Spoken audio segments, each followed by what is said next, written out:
I'm Amy Cherry. This local news is a service of Flagler County's Toyota dealer, Beaver Toyota, here to wow ya.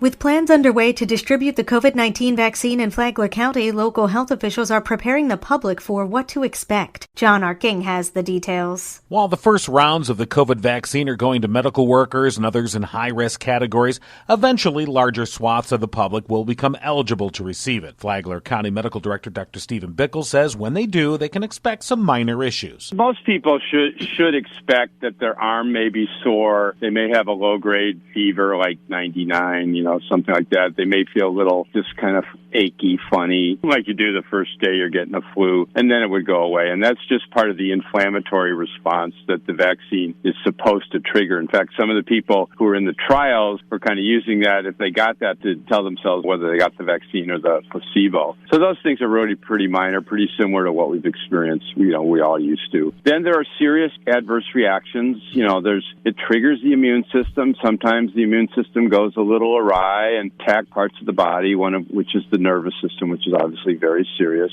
That's a rare event. Bickle says while there is a minuscule chance that an adverse reaction could occur, it really boils down to a risk-benefit ratio, and that the side effects that the general public readily accepts for a wide variety of medications swamps those that this vaccine may pose when compared to the benefit it will provide. From the WNZF Newsroom, I'm John Arking.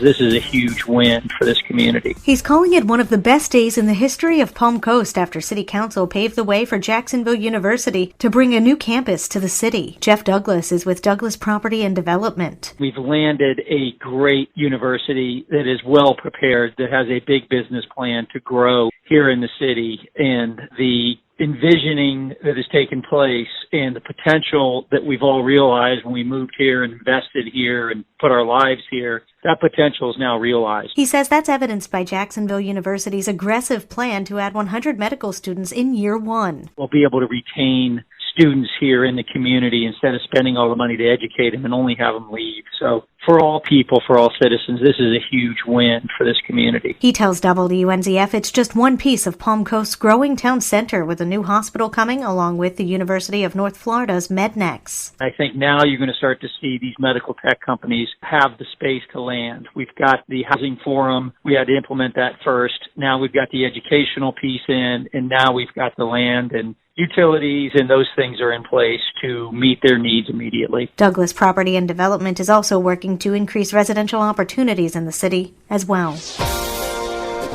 There's a place in Flagler County where you can keep warm in the cold weather. Karen Johnson has more. The Sheltering Tree is a non-denominational civic organization providing cold weather shelter during the many nights per year that the temperature drops below 40 degrees in Flagler County, such as tonight. Sue Bickings is chairman of the Sheltering Tree. The cold weather shelter will be open at Church on the Rock in Bunnell on Thursday night. This is a new location for the cold weather shelter, which has been operated by the Sheltering Tree for the past 12 years in Bunnell. Over the 5 years the shelter's been in operation, the number of nights below 40 degrees has varied from 9 to 40 and is open to anyone needing a place to stay. The shelter will open at 5:30 p.m. and close at 8 a.m. the following morning. If you are in need of shelter or have no heat at home or are living in your car, join us at Church on the Rock on Thursday, December 17th at 5:30 p.m. The Sheltering Tree program serves meals, distributes clothing, provides grace bags filled with toiletries, and creates a warm, welcoming, safe environment to get a sound night's sleep. The Sheltering Tree facility can accommodate between 30 to 35 people. For Flagler's Morning News, I'm Karen Johnson. With the groundbreaking ceremony taking place yesterday morning for the new Sheriff's Operations Center in Bunnell, now the question is, how is Flagler County going to pay for it? County Administrator Jerry Cameron says, with the obvious. People from outside of this county have a tremendous impact on public safety. A good many of the people that you arrest are not residents of this county. This provides for them to pay for some of the cost of a sheriff's department and public safety. Cameron says that's just one way to pay. He said they operated the jail with a previous half-cent sales tax to free up some more money, and he's adamant that there will be no ad valorem taxes on county residents for for the new Sheriff's Operations Center. To listen to the call for no roundabouts, download the Flagler radio app and then go to the Free for All Friday podcast. Tomorrow, Cameron talks about what else is going on in Flagler County. From the WNZF Newsroom, I'm Deb Albertson. And now you're up to date on Flagler's morning news. I'm Amy Cherry.